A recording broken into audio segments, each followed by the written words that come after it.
तो जो वैदिक ट्रिनिटी या तीन इटर्नल चीजों के बारे में हम बात कर रहे थे। पहली चीज हमने जाना कि जो मैटर है, प्रकृति, वो कैसे इटर्नल है अपने ओरिजिनल फॉर्म में, और जब उसमें ट्रांसफॉर्मेशन होता है तो वो चेंजेबल होता है। दूसरी चीज आत्मा, जो सेल्फ है, वो इटर्नल है, और उसके बहुत सारे एस्पेक्ट पर हमने डिस्कशन किया पिछले 2-3 संडे में। और जो लास्ट चीज है वो है परमात्मा या गॉड या ईश्वर। उसमें हम जानेंगे इस सीरीज में कि ईश्वर क्या है, क्या सचमुच ईश्वर है। फिर अगर है तो उसकी जो नेचर है, स्वरूप है, जो फॉर्म है, वो कैसा है। जैसे हम जब कहते हैं शेर तो शेर ऐसा होता है, पेड़ पेड़ ऐसा होता है, आग तो आग ऐसा होता है, मनुष्य मनुष्य ऐसा होता है। तो ईश्वर या भगवान कहने से क्या होता है हमारे सनातन धर्म के दृष्टि से, और वो कहाँ रहता है। क्योंकि जैसा कि हम जानते हैं अलग अलग रिलीजन में, और हमारे यहाँ भी अलग अलग सेक्ट में भगवान की जगह भी अलग अलग बताया गया है। क्या वो अलग अलग जगह रहते हैं या सचमुच जो बताया गया सही है? वो पुरुष है, स्त्री है। मोस्ट ऑफ रिलीजन में परमात्मा भगवान जो है वो मेल है। और इसी तरह अगर ईश्वर है तो फिर जो बहुत कॉमन क्वेश्चन है, दिखाई क्यों नहीं देता है ना? क्यों नहीं जाना जा सकता अगर है तो? फिर इसकी ठीक उल्टा भी है कि बहुत सारे लोग दावा करते हैं कि हमने भगवान को देखा है। तो वो जो उनकी क्लेम है वो सही है कि गलत है?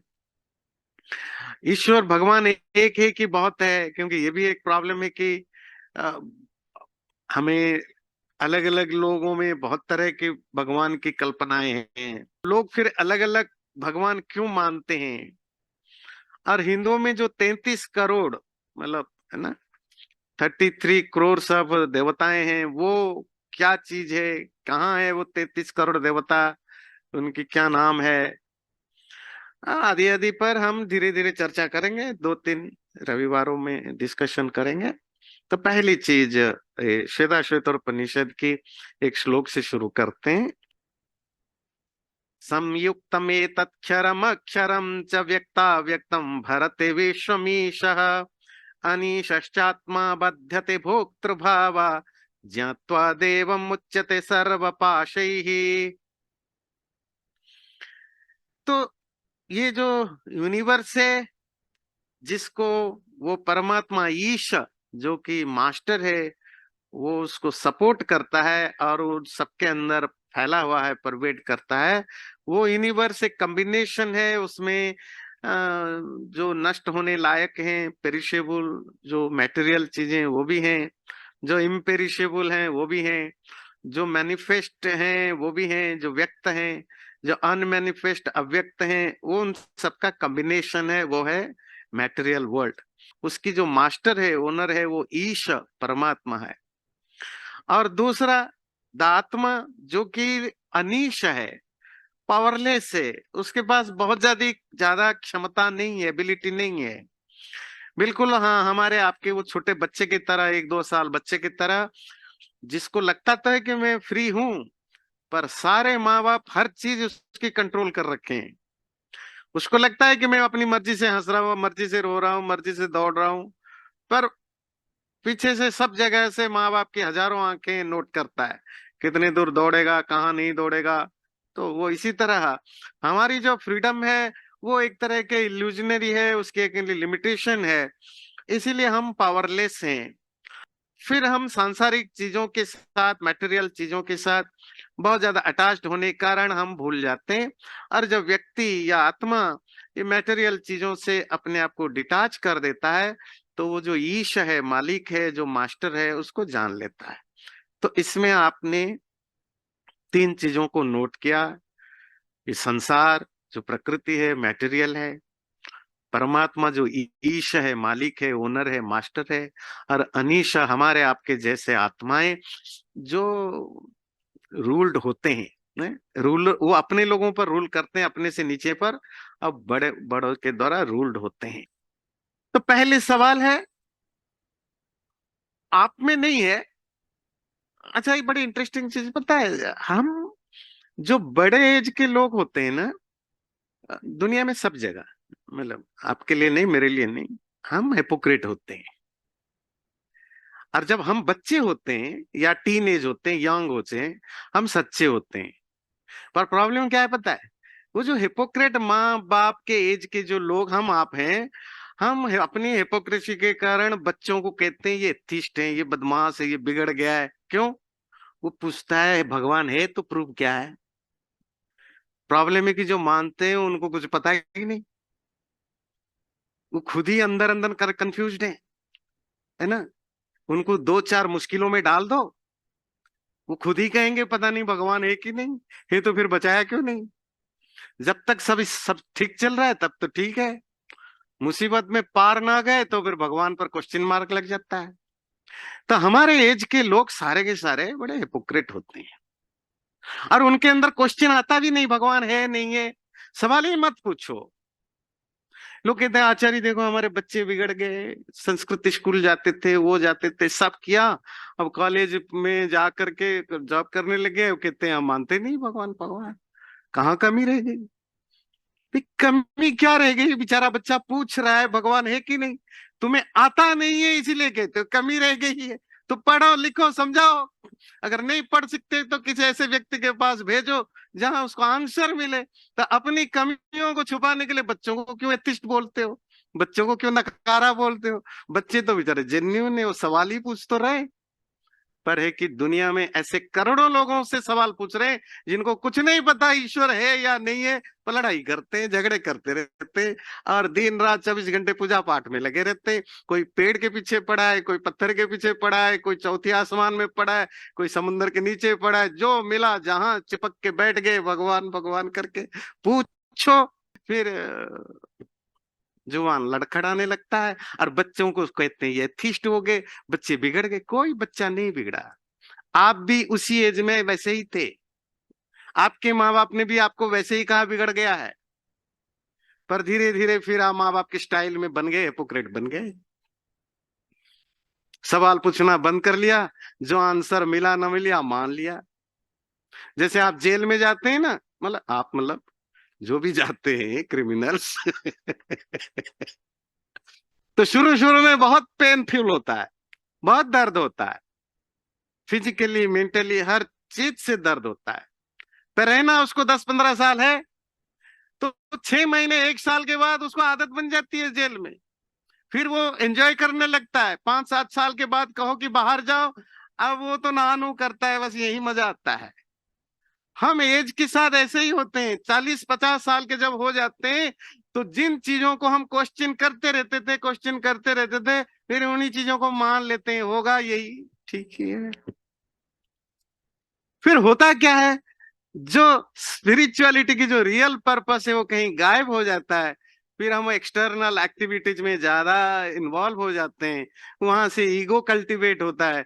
वो ईगो जो पैसा कमाने से नहीं मिला, वो ईगो जो सोशल स्टेटस से नहीं मिला, वो ईगो जो पावर से मिला, पर एक अलग टाइप की ईगो, एक अलग टाइप की और ईगो पैदा हो गया कि मैं बड़ा रिलीजियस पर्सन हूं,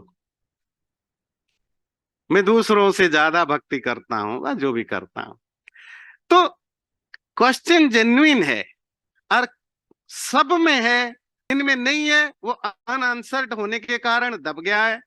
बच्चों में, यंग एज में, टीन एज में, कॉलेज गोइंग बच्चों में ज्यादा होता है। क्या सचमुच भगवान है या नहीं है?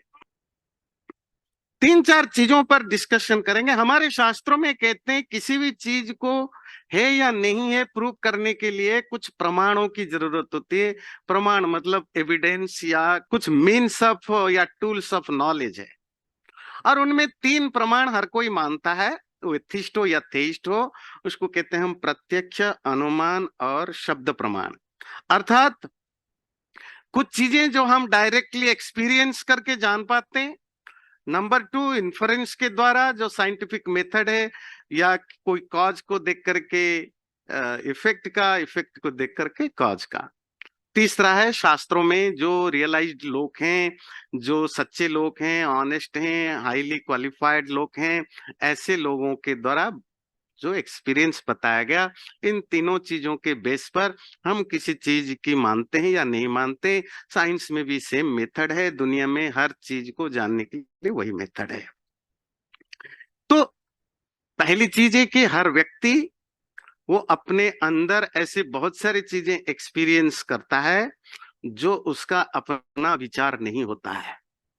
स्वामी दयानंद लिखते हैं, परमात्मा हर व्यक्ति को प्रत्यक्ष या डायरेक्टली उसकी सत्ता को हम एक्सपीरियंस करते हैं जब आप बहुत सावधानी से अपने आप को स्टडी करें। जब भी आपसे कोई बुरा काम होता है, कोई ना कोई अंदर से आपके अंदर गिल्ट फीलिंग लाता है। वो गिल्ट फीलिंग लाने वाला परमात्मा की प्रेरणा है।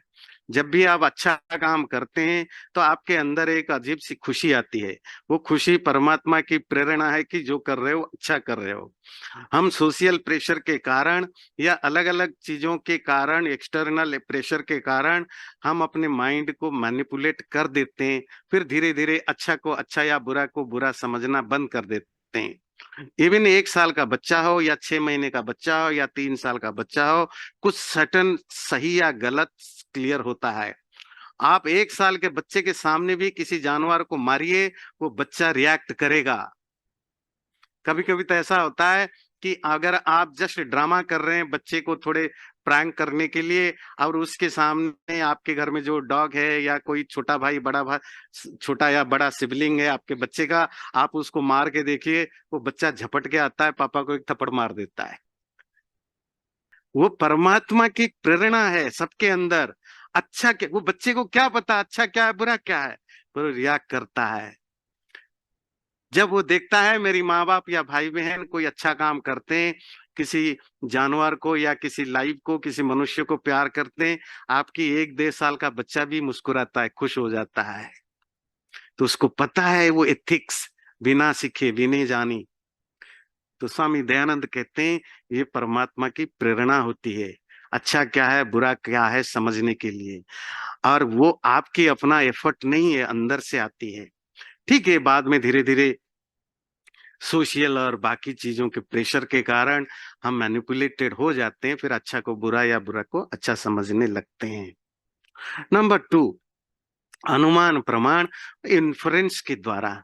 दुनिया में कोई भी चीज संसार में आप देखते हैं, वो अगर बना हुआ है तो उसको बनाने वाला कोई ना कोई होता है। कोई भी चीज बनता है उसमें 2 चीजें जरूर होते हैं। पहली, उसकी कोई मटेरियल कॉज होता है, रॉ मटेरियल। सपोज आप सुई बनाते हैं, लैपटॉप बनाते हैं, कागज बनाते हैं, कपड़े बनाते हैं, कुछ भी, मैं एग्जांपल लेता हूं, सपोज कपड़े बनाते हैं। तो कपड़े बनने के लिए 2 चीजों की जरूरत तो बेसिकली है। पहली चीज क्या है कि कपड़े के लिए जो रॉ मटेरियल है, जिसको फिलोसॉफिकली मटेरियल कॉज कहा जाता है, धागा चाहिए ना, या कपड़े चाहिए। वो धागा जिससे बनता है, करपास हो, नाइलन हो, लाइलन हो, वो चाहिए, वो रॉ मटेरियल है। तो क्या रॉ मटेरियल होने से आपके कपड़े अपने आप बन जाएंगे? नहीं बनेंगे। कोई चेतन चाहिए, कोई इंटेलिजेंट चाहिए जो उसको प्रॉपर तरीके से उसका एक सिस्टम बनाए जिससे धागा कपड़े के रूप में कन्वर्ट हो। वो इंटेलिजेंट पर्सन होता है, उसी को कहते हैं इंटेलिजेंट कॉज या एफिशिएंट कॉज। फिलोसॉफिकली उसको एफिशिएंट कॉज कहते हैं या निमित्त कारण। फिर वो जो इंटेलिजेंट है, जिसने अपने विजडम को, बुद्धि को यूज करके धागे को कपड़े में कन्वर्ट करने के लिए जो भी मैकेनिज्म डेवलप किया, उस मैकेनिज्म के थ्रू और उसके करने के लिए आपको कुछ टूल्स चाहिए होता है, मशीन चाहिए। वो प्राचीन काल में लकड़ी वगैरह का मशीन हो, आजकल अपडेटेड बहुत सोफिस्टिकेटेड मशीन हो, मशीन टूल्स होते हैं।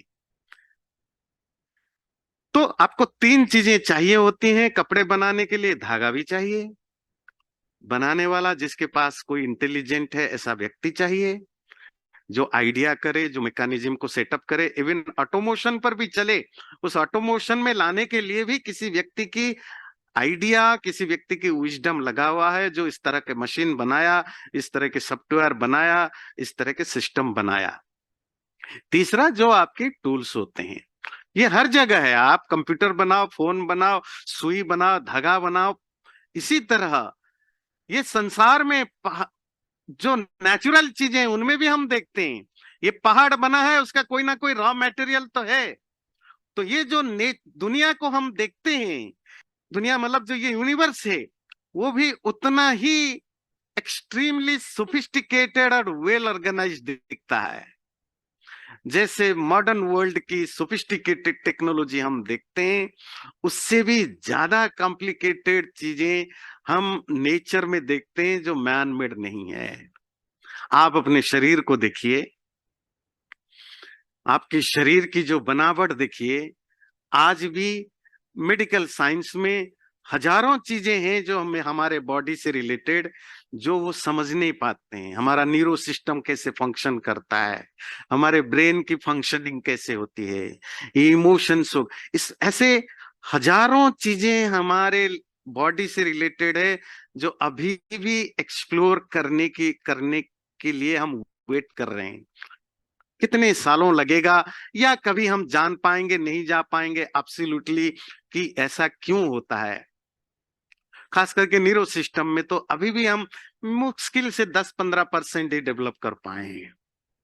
इतना कॉम्प्लिकेटेड है आपके अपनी शरीर, आपकी आंखें, कान, नाक, जिसको आप बड़े you are taking for granted, ये रैंडमली तो बने नहीं ना। एक पीछे कोई बहुत ही इंटेलिजेंट है, जो बहुत तरीके से बड़े बुद्धि लगा के हर चीज को अपने ढंग से बनाया है। जो लोग एनाटॉमी पढ़ते हैं, आप देखेंगे जब वो देखते हैं अंदर की जो आपकी पेट हो, आपके सीने के नीचे हो, सर में हो, कितनी कॉम्प्लिकेशन में मशीन बना हुआ है। क्या ये रैंडमली बन गया? कोई इंसान ने तो नहीं बनाया। तो इतने कॉम्प्लिकेटेड, वेल ऑर्गेनाइज्ड, वेल और वेल सोफिस्टिकेटेड चीजें, रॉ मटेरियल तो दिखता है, पर वो एफिशिएंट कॉज जो इंटेलिजेंट होना चाहिए, कोई ना कोई जरूर होगा। और वो क्योंकि हम और आप नहीं है, या आत्माएं, या ये ह्यूमन बीइंग नहीं है, कोई दूसरा है जिसको ढूंढने की जरूरत है। आप ईश्वर मानो ना मानो, पर कोई तो इंटेलिजेंट फैक्टर है जिसके इंटेलिजेंस से ये चीजें बनती है। और इसी तरह इस यूनिवर्स में हर वो चीज को देखिए, वो पानी, वो हवा, वो जिसके बिना हम जी नहीं सकते, ऑक्सीजन, है ना, हाइड्रोजन, 50 तरह के जितने गैसेस हैं, धरती के नीचे की चीजें, ये जो आपकी कॉस्मोस आप देखते हैं। अब थोड़े बड़ी चीजों को देखिए, स्पेस में सारे प्लैनेट्स हैं, स्टार्स हैं, एक दूसरे सब तो लटके हुए हैं। और वो लॉ ऑफ ग्रेविटेशन क्या है? तो साइंस ने इसको, हमने पता लगाया कि ऐसा कोई लॉ होता है। वो लॉ क्या होता है? ये चलो परमात्मा शब्द हटा देते हैं, ये कुछ लॉज ऑफ नेचर होते हैं जिससे पूरा संसार एक दूसरे को कोऑपरेट करता है, एक दूसरे से कोऑर्डिनेट करता है, एक दूसरे के बीच में एक बहुत ही इनविजिबल हार्मोनी है, जिसके कारण प्लैनेट, सैटेलाइट्स, गैलेक्सीज सब फंक्शन करते हैं। क्या ये सब अपने आप हो गए? इसी को वैदिक साहित्य में हम कहते हैं रितम, मतलब वो जो इटर्नल लॉ है यूनिवर्स के। जो सामान है, जो जो मटेरियल चीजें हैं, उनकी जो प्रॉपर्टीज हैं, लोहे की अपनी प्रॉपर्टी है, धर्म कहते हैं हमारे संस्कृत में। वो धर्म मतलब वो नहीं, धर्म एक बड़ा ब्रॉडर सेंस में होता है। पानी के अपने धर्म है, मतलब उसकी जो नेचर है, कैरेक्टरिस्टिक है। आग का अपना है, लोहे का अपना है, सोने का अपना है। ये सब कोई पहले से किसी ने डिजाइन कोई करता है बैकग्राउंड में, तभी इतनी सारी चीजें अलग अलग होने पर भी अपने ढंग से काम करते हैं। बिल्कुल वैसे जैसे कोई पुराने जमाने में जो पॉटर होता था, घड़ा बनाने वाला, 50 तरह के घड़ा बनाता है, या मिट्टी से बना हुआ चीजें पॉटरी बनाता है। उसके लिए मिट्टी तो चाहिए ही चाहिए, मिट्टी, पानी वगैरह, मटेरियल कॉज। पर कुम्हार भी चाहिए। और कुम्हार कौन है? इंटेलिजेंट। और इंटेलिजेंस आता कहाँ? चेतन में। कॉन्शसनेस में, वो मैटर में, जड़ वस्तु में नहीं। जड़ समझते हैं ना, मैटर इंसेंटिएंट, जिसमें चेतन नहीं है, अनकॉन्शियस चीजों में नहीं होता है। मुंडक उपनिषद का ये श्लोक कहता है, एग्जाम्पल देता है, ये यूनिवर्स बनता कैसा है, या यूनिवर्स की हर चीज कैसे बनता है। यथोर्ननाभि सृजते गृह्णते च, यथा पृथिव्यामोषधयः संभवन्ति, यथा सतः पुरुषात् केशलोमानि, तथा अक्षरात् संभवति ह विश्वम। इसमें 3-4 एग्जाम्पल है, हम सिर्फ एक ही एग्जाम्पल लेंगे। ये जो फोटो देख रहे हैं वो स्पाइडर है, मकड़ी। और मकड़ी की नेचर क्या है कि वो जाल बनाता है, नेट बनाता है। वो नेट कहां से बनाता है?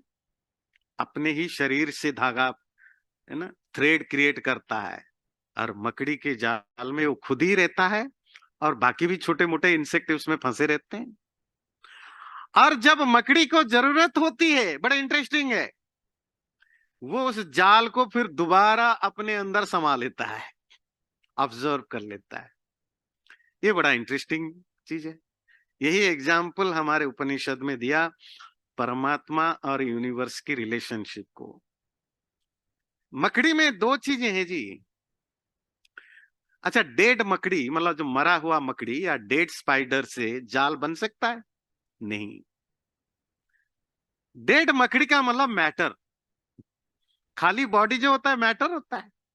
जिंदा मकड़ी मतलब शरीर भी है। अब आत्मा के कॉन्टेक्स्ट में समझ रहे थे, जब आप कहते हैं लाइफ मतलब शरीर और चेतन आत्मा, तो मकड़ी में भी आत्मा और शरीर, ये दोनों के कॉम्बिनेशन से आप स्पाइडर बोलते हो। आत्मा जो इंटेलिजेंट है, उसने अपने शरीर जो मैटेरियल मैटर है, उससे मैटेरियल घर बनाता है, मैटेरियल चीजें बनाता है, जो स्पाइडर नेट, मकड़ी का जाल।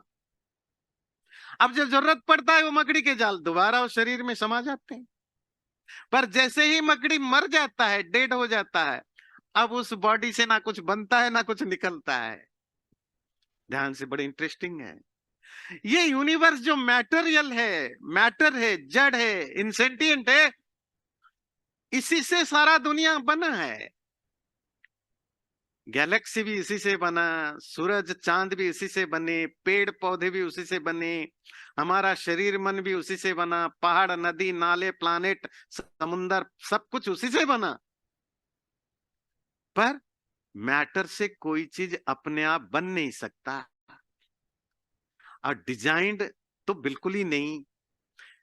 परमात्मा इस प्रकृति के साथ मिलकर, प्रकृति जो उसकी शरीर रूप है, प्रकृति मतलब मैटर, मैटर उस अपने शरीर रूपक मैटर से इस संसार को बनाता है।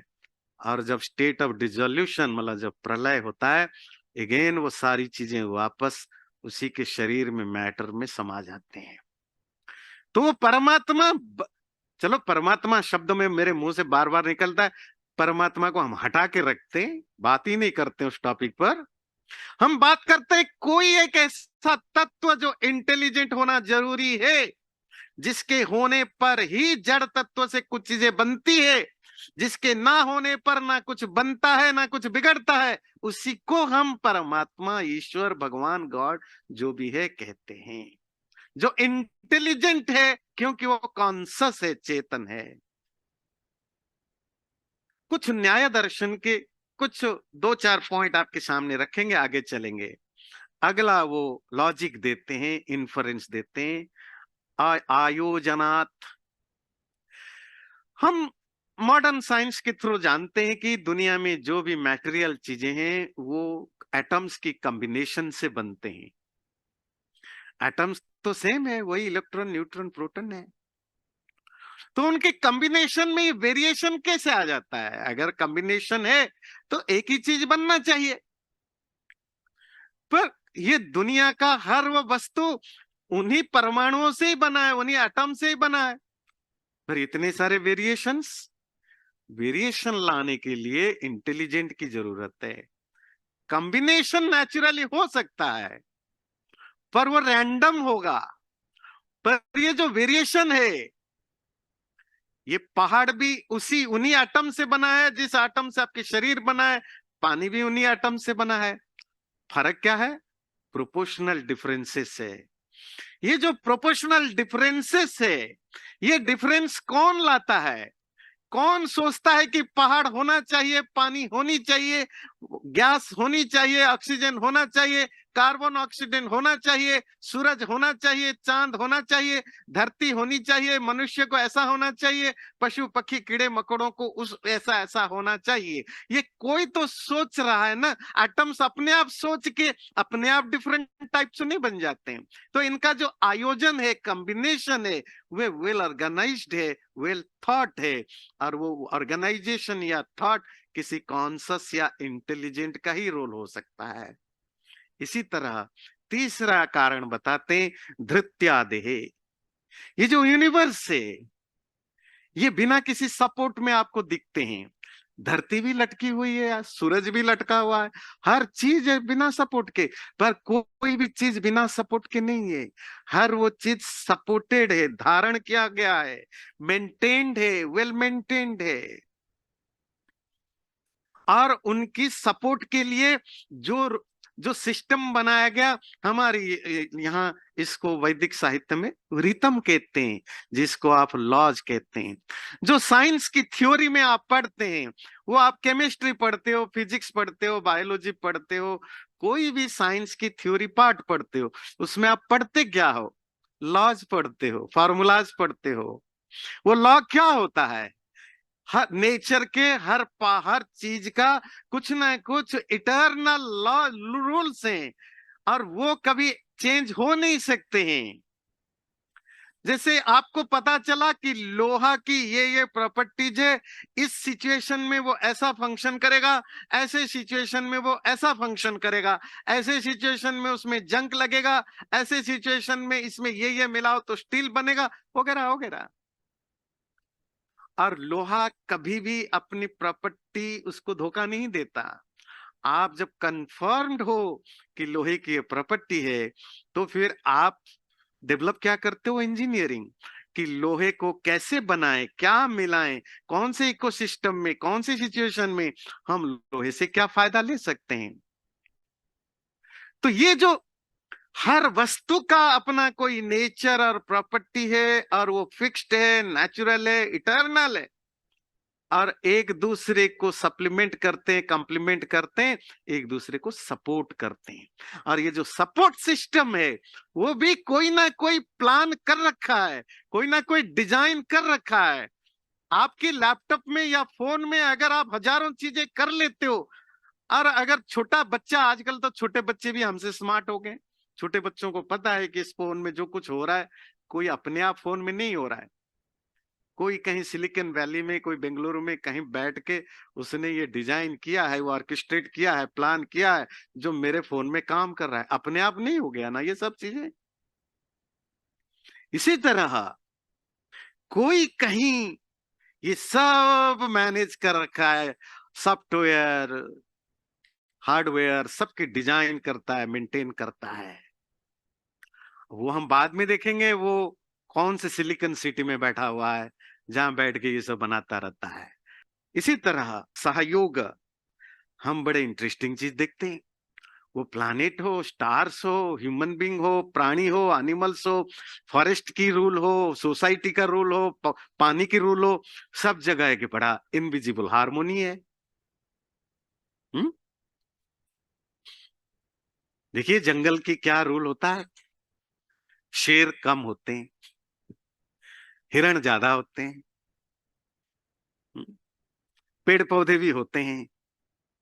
अगर केवल हिरण ही हिरण होते तो जंगल नहीं बसता, खा जाते हैं सब। तो बैलेंस करने के लिए शेर भी आता है। शेर कम होते हैं, शेर ज्यादा होंगे तो हिरण साफ हो जाएंगे, तो हिरण साफ हो जाएंगे, फिर उसके कारण जो इकोसिस्टम में प्रभाव पड़ता था वो नहीं होगा। हर एक का अपना अपना रोल है। पहले हमें लगता था ये सांप बेकार है, ये बिच्छू बेकार है, ये अर्थवर्म बेकार है, ये टॉन्सिल बेकार है, अभी भी बोलते हैं डॉक्टर, है ना, कि बॉडी के ये पार्ट यूजलेस है। Nothing is useless. बस हमें पता ही नहीं इसका यूज क्या है। जिस दिन पता चलेगा हम चेंज कर देते हैं। बिल्कुल वैसे ही जैसे हम बच्चे थे छोटे छोटे, तो दुनिया भर में हवा मचा, अखबारों में, न्यूज़पेपर में, रिसर्च पेपर में, माँ का दूध वो हार्मफुल होता है बच्चे के लिए। तो बाजार में आ गया वो बच्चों के बेबी फूड्स, फिर वो मिल्क पाउडर। वो 10-15 साल तक जो बच्चे पैदा हुए उस समय उनको माँ के दूध कम मिला। फिर बोले नहीं नहीं नहीं नहीं ये सब बेकार है। फिर नई रिसर्च पेपर आ गया, माँ का दूध तो सबसे बेस्ट है, ये आर्टिफिशियल चीजें और नुकसान करता है। फिर माँ के दूध परमानेंट हो गया। पर वो 10-15 साल जो मिस कर गए, और उस समय जो अकड़ के लेक्चर झाड़ रहे थे कि माँ का दूध पीना नहीं चाहिए, वो भी कोई साइंटिस्ट ही था। एक नहीं थे, हजारों थे। तो साइंस में तो चेंज होता रहता है सिचुएशन। जब तक हमें पता नहीं होता है तब तक हमें डाउट होता है। जैसे हम कहते हैं गुस्सा बुरी चीज है, प्यार अच्छी चीज है ना, नफरत बुरी चीज है। नहीं, अब क्लासेस में, अब पिछले बार हम क्लास में डिस्कशन कर रहे थे, कोई चीज बुरी या अच्छी नहीं है, आप कैसे यूज करते हो। आपके अंदर नफरत का सेंस नहीं रहेगा तो आप डिसऑनेस्टी से नफरत नहीं करोगे तो ऑनेस्ट बनोगे कैसे। आप गंदगी से नफरत नहीं करोगे तो साफ सफाई रखोगे कैसे। आपके अंदर गुस्सा नहीं होगा तो फिर जहां इम्बैलेंस है, जहां करप्शन है, जहां गंदगी है, आप इसको फिक्स कैसे करोगे। तो जो कुछ भी संसार में है सबका अपना अपना यूज है। प्रॉब्लम है कि जब हम उसको अब्यूज करते हैं, अब्यूज मतलब बिना मतलब की यूज करते हैं, ज्यादा यूज करते हैं, या जितना जरूरत है उससे ज्यादा या कम, या सही जगह पर नहीं करते, वो हमारा आपका प्रॉब्लम है। संसार में हर चीज एक हारमोनी के साथ है। प्यार भी नफरत भी, ये आपस में बड़े हारमोनी में रहते हैं। हम सोचते हैं कि बस प्यार ही प्यार करो। प्यार कौन सी अच्छी चीज है। गांधारी और धृतराष्ट्र अगर अपने बच्चों से थोड़ा प्यार कम कर देते तो शायद दुर्योधन इतना बिगड़े हुए नहीं होता। हमारे आपके ऐसे लाखों बच्चे मिलेंगे जो माँ बाप के प्यार के कारण ही बिगड़े हुए मिलते, उसी प्यार से अच्छे बच्चे भी बनते। तो कोई भी चीज एब्सोल्यूट नहीं होता। और सच तो कहिए, जो कुछ भी नेचुरल है, anything which is natural, it's not good और बैड। आप इसको कैसे यूज करते हो। और इनके आपस में बड़ी हारमोनी है।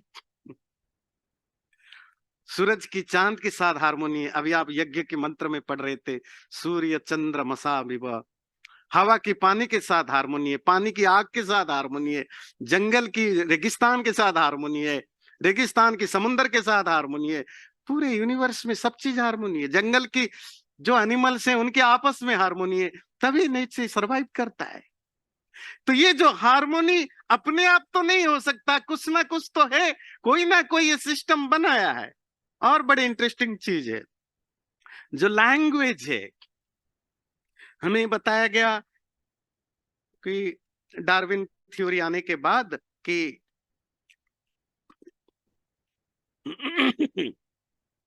लैंग्वेज ग्रेजुअली इवॉल्व हुआ।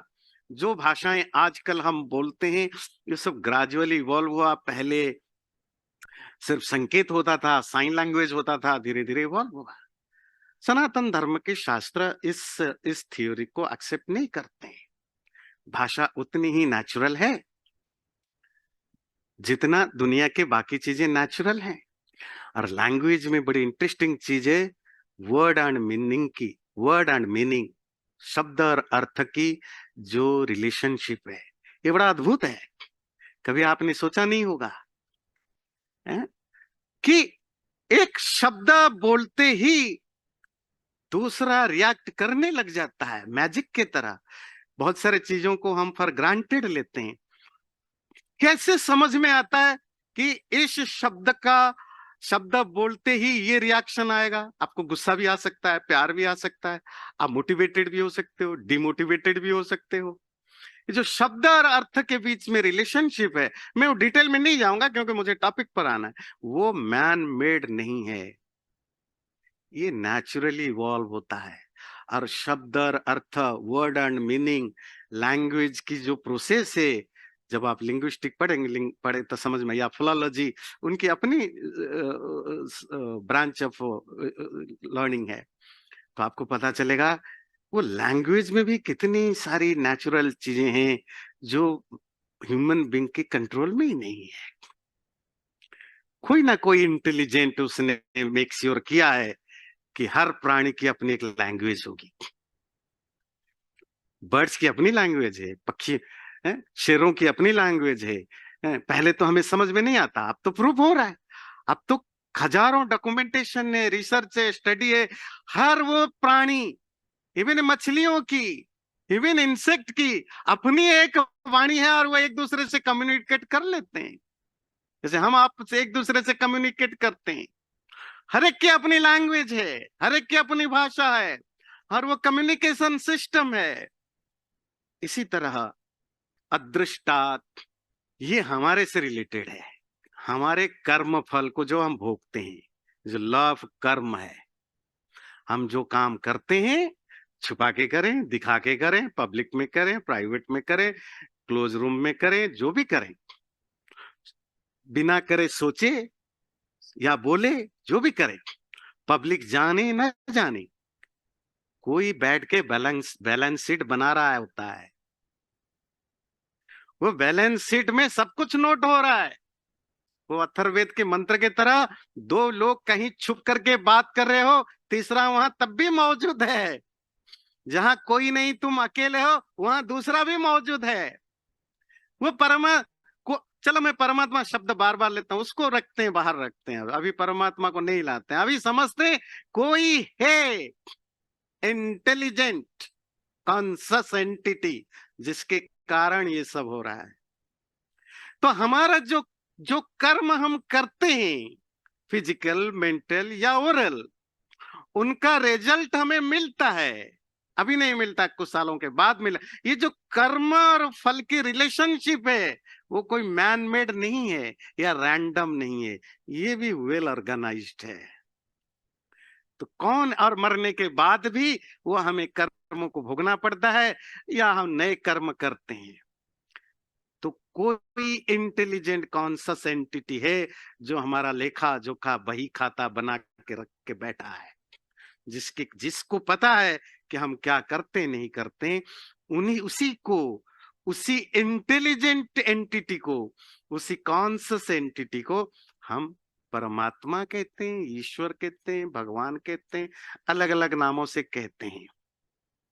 ये तो हुआ अनुमान प्रमाण, इन्फरेंस। अब लास्ट है शब्द प्रमाण। मतलब कोई भी चीज बोलो, ठीक है, आप उसके लिए कुछ आर्गुमेंट देते हो, पर कुछ क्या ऐसा कुछ है कि पुराने लोगों ने या कोई बड़े व्यक्ति ने इस पर कुछ बात कही है? जब आप रिसर्च करते हो तो रिसर्च में आप दो चार चीजें रखते हो ना। एक चीज को प्रूव करने के लिए आप एविडेंस देते हो, फिर आप ये भी रखते हो कि मेरे से पहले जो ज्ञानी विद्वान लोग हुए हैं, जो बहुत ऑथेंटिक स्कॉलर हैं, ऑथोरिटी रखते हैं, उनमें से किसी ने इस टॉपिक पर कुछ कहा या नहीं कहा है। तो जो ऑथोरिटी पर्सन की जो स्टेटमेंट है, उसको हमारे यहाँ कहते हैं आप्त वाक्य, और दूसरी भाषा में कहते हैं शब्द प्रमाण।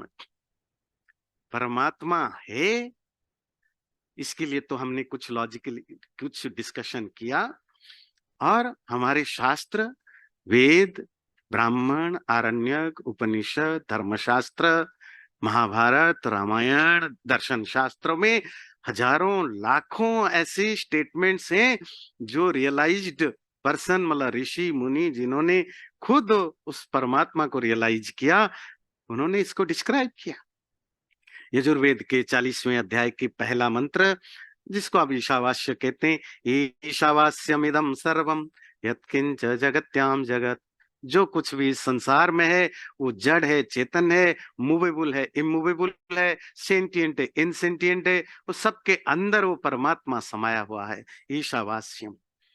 ऋग्वेद का वो प्रसिद्ध मंत्र 1091, सहस्र शीर्षा पुरुष सहस्राक्ष सहस्रपात, वो वो जो कॉस्मिक बीइंग है, उन्होंने परमात्मा शब्द नहीं दिया। वेद उपनिषद में ये शब्द बहुत कम यूज होते हैं, जिस तरह हम तो यूज करते हैं थोड़ा कम्युनिकेशन क्लियर हो, पर पहले जमाने में ऐसा कोई पर्टिकुलर शब्द बार बार यूज नहीं करते थे।